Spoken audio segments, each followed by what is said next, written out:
പ്രിയപ്പെട്ടവരെ, എല്ലാവർക്കും കാവ്യാരാമത്തിലേക്ക് സ്വാഗതം. ഇന്ന് കാവ്യാരാമത്തിൽ ശ്രീമതി സൂസൻ പാലാത്ര എഴുതിയ നോവൽ ദുഃഖത്തിന്റെ കതിരുകൾ അതിന്റെ 3-ാം ഭാഗം കേൾക്കാം. ഈ കഥ നിങ്ങൾക്കായി അവതരിപ്പിക്കുന്നത് വിജയലക്ഷ്മി നാരായണൻ. നിങ്ങൾ ഈ ചാനൽ ഇതുവരെ സബ്സ്ക്രൈബ് ചെയ്തിട്ടില്ലെങ്കിൽ ദയവായി സബ്സ്ക്രൈബ് ചെയ്യണേ. കഥ ഇഷ്ടപ്പെടുകയാണെങ്കിൽ ലൈക്കും കമന്റും ഷെയറും തന്ന് ഞങ്ങളെ പ്രോത്സാഹിപ്പിക്കണേ. അധ്യായം 3. വിദ്യ 6 വർഷം മുൻപ് സംഭവിച്ച ദുരന്തത്തെപ്പറ്റി ഓർത്ത് നെടുവീർപ്പിട്ടു. കുട്ടികൾ സ്കൂളിൽ പോയാൽ പിന്നെ ഭൂതകാല സ്മരണകളുടെ കയങ്ങളിൽ മുങ്ങിത്താഴുക അവളുടെ വിനോദമാണ്. തനിക്കെന്ന് 11ഉം കാവ്യയ്ക്ക് 7ഉം നിത്യക്കുട്ടിക്ക് 2 വയസ്സുമാണ് പ്രായം. ഇല്ലായ്മയുടെ നടുവിലും തങ്ങളുടെ വീട് എത്ര സന്തോഷത്തിലാണ് കഴിഞ്ഞിരുന്നത്. അച്ഛൻ എത്ര നല്ലവനും സ്നേഹവാനുമായിരുന്നു. ആ വലിയ കണ്ണുകളിലെ തിളക്കം അവളുടെ മുന്നിൽ തെളിഞ്ഞു വന്നു. ആകെയുള്ള 50 സെന്റ് സ്ഥലത്ത് കുരുമുളക് കൃഷിയാണ് പ്രധാനം. ക്രിസ്മസ് കാലമാകുമ്പോൾ കുരുമുളകിന്റെ സീസണും ആകും. ചുറ്റുപാടുള്ള കുടുംബക്കാർ ഒക്കെ തങ്ങൾക്ക് കേക്കും വെള്ളയപ്പവുമായി വരും. അവരെ പോലെ തന്നെ തങ്ങളുടെ വീട്ടിലും നക്ഷത്രവിളക്കുകളും പുൽക്കൂടും ട്രീയും എല്ലാം ഒരുക്കും. ഒരിക്കൽ അമ്മ പറഞ്ഞു, നമ്മൾ എന്തിനാ ഈ കോപ്രായമൊക്കെ കാട്ടുന്നത്? അച്ഛൻ അമ്മയെ ശാസിച്ചു. കുടുംബജീവിതത്തിന്റെ പുരോഗതിക്കായി ഭാര്യയും ഭർത്താവും ആദ്യം തന്നെ തങ്ങളുടെ അഹങ്കാരം ഹോമിക്കണം. എന്റെ ഭാര്യ ഇത്ര സങ്കുചിത മനസ്ഥിതിക്കാരിയാവുന്നത് എനിക്കിഷ്ടമല്ല. നാടോടുമ്പോൾ നടുവേ എന്ന് കേട്ടിട്ടില്ലേ? നമ്മൾ എവിടെ ജീവിക്കുന്നുവോ ആ ആചാരങ്ങൾ സ്വീകരിക്കുക. നമുക്കെന്ത് ജാതിയും മതമൊക്കെ.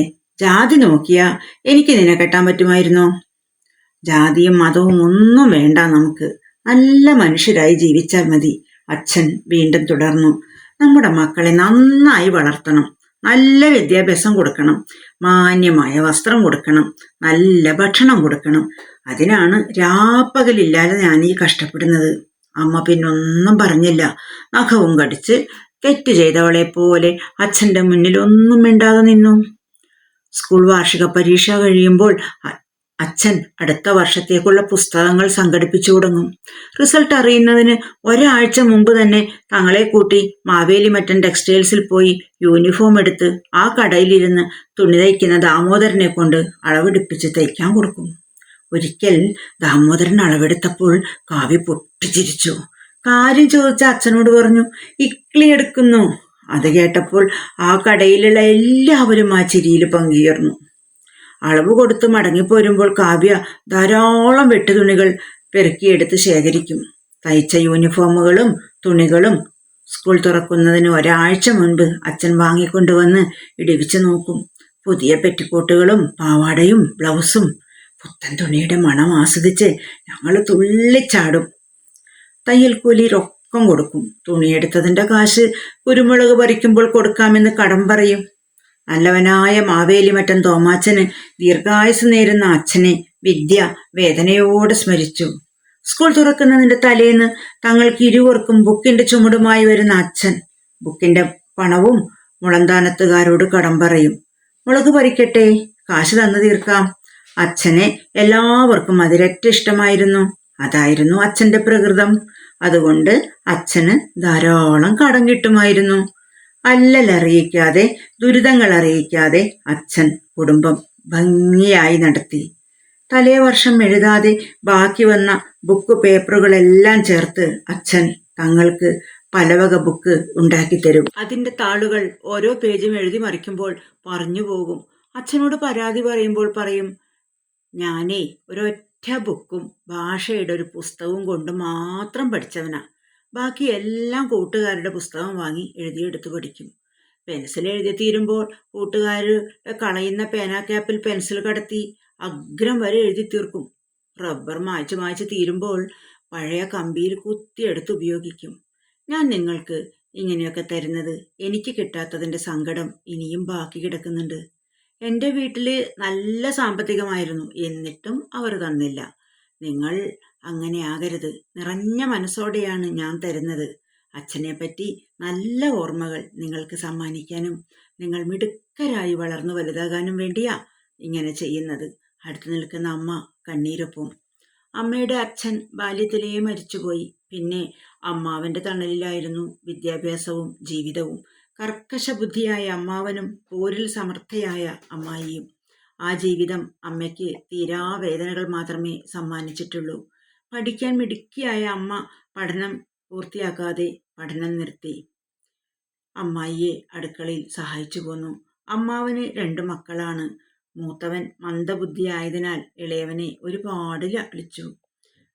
കടും കാപ്പി പോലും കുടിക്കാൻ കിട്ടാതെ അമ്മയും മുത്തശ്ശിയും വിഷമിച്ചപ്പോൾ ദിവസം 4 ഗ്ലാസ് പാല് കുടിക്കാത്തതിന് അമ്മാവന്റെ ഇളയ മകൻ വേണു ദിവസേന തല്ലുവാങ്ങിക്കും.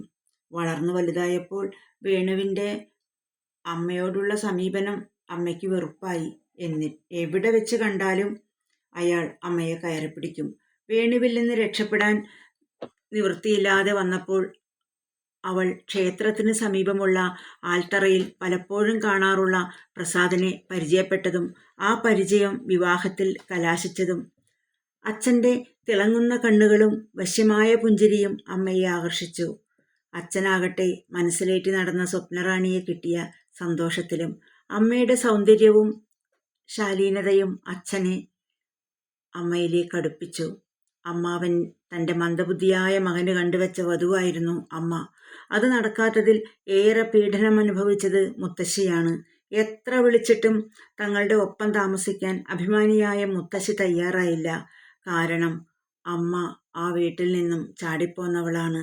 മകൾ ഒളിച്ചോടിപ്പോയി വിവാഹം കഴിച്ചതിൻ്റെ നാണക്കേടും ദുഃഖങ്ങളുമെല്ലാം അനുഭവിച്ചത് മുത്തശ്ശിയാണ്. അവർ സഹോദരന്റെ അടുക്കളയിലെ പാത്രം കഴുകിയും തുണി അലക്കിയും മുറ്റമടിച്ചും കഴിയുന്നു. എല്ലാവരുടെയും ഭക്ഷണം കഴിയുമ്പോൾ മുത്തശ്ശിക്ക് കിട്ടും. അരവയർ ഭക്ഷണം മുത്തശ്ശി കഴിച്ചിട്ട് എല്ലാവരുടെയും പാത്രങ്ങൾ കഴുകി അടുക്കി വെക്കണം. വിശ്രമമില്ല. അച്ഛൻ്റെ അച്ഛൻ സൗമ്യശീലനായ ഒരു ഈശ്വരഭക്തനായിരുന്നു. 3 പെങ്ങന്മാരും 2 ജ്യേഷ്ഠന്മാരും. എല്ലാവർക്കും സ്വന്തം കാര്യം സിന്ദാബാദ്. മൂത്ത ജ്യേഷ്ഠനും മൂത്ത പെങ്ങൾക്കും അച്ഛനേക്കാൾ പ്രായമുണ്ട്. അമ്മ ഒരഭിപ്രായവും പറയാനില്ലാത്ത സാധു. തന്നിമിത്തം പഠനത്തിൽ സമർത്ഥനായ അച്ഛൻ 10ാം തരം നല്ല മാർക്കോടെ പാസ്സായി. എങ്കിലും സാമാന്യ സമ്പത്തുള്ള ആ വീട്ടിലെ ആരും തന്നെ അച്ഛനെ തുടർന്ന് പഠിപ്പിച്ചില്ല. അച്ഛൻ പട്ടണത്തിലുള്ള ചിറ്റപ്പൻ്റെ ടയർ കടയിൽ ജോലി ചെയ്ത് കിട്ടുന്ന പണം കൂട്ടിവെച്ച് പിതാവിൻ്റെ കൈകളിൽ കൊടുത്തു. അമ്മയെ വിവാഹം ചെയ്തതോടെ അച്ഛൻ്റെ ദുരഭിമാനികളായ സഹോദരന്മാരുടെ ശ്രമഫലമായി ആ പണി നഷ്ടപ്പെട്ടു.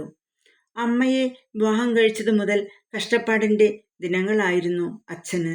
കിട്ടുന്ന എന്ത് ജോലിയും അച്ഛൻ ചെയ്യും. കുരുമുളകിൻ്റെ സമയമാകുമ്പോൾ ഉള്ള സ്വർണം പണയം വെച്ച് ചെറിയ ചെറിയ തോട്ടങ്ങൾ പിടിച്ച് കച്ചവടം നടത്തി. അച്ഛൻ കൂടുതൽ പാൽ കിട്ടുന്ന നല്ല ഇനം വെച്ചൂർ പശുക്കളെ അമ്മയ്ക്ക് ലോണെടുത്ത് വാങ്ങിക്കൊടുത്തു. 50 സെന്റ് നിറച്ച് കാലിത്തീറ്റ കൃഷി ചെയ്തു പശുവിന് കൊടുക്കാൻ. അച്ഛൻ മരിച്ച് ഏതാനും നാൾ കഴിഞ്ഞപ്പോൾ കുളമ്പ് രോഗം പിടിപെട്ട് ആ പശുക്കളും ചത്തു. അമ്മയുടെ എല്ലാ വരുമാനങ്ങളും നിലച്ചു. കാവ്യയുടെ കാലിൽ എന്നും ചൊറി വരുമായിരുന്നു. കാവ്യമോളെയും കൂട്ടി അച്ഛൻ കടുത്ത വൈദ്യന്റെ അടുത്ത് ചികിത്സയ്ക്ക് പോകുമായിരുന്നു. ചൊറി മാറുമ്പോൾ ശ്വാസം മുട്ടൽ.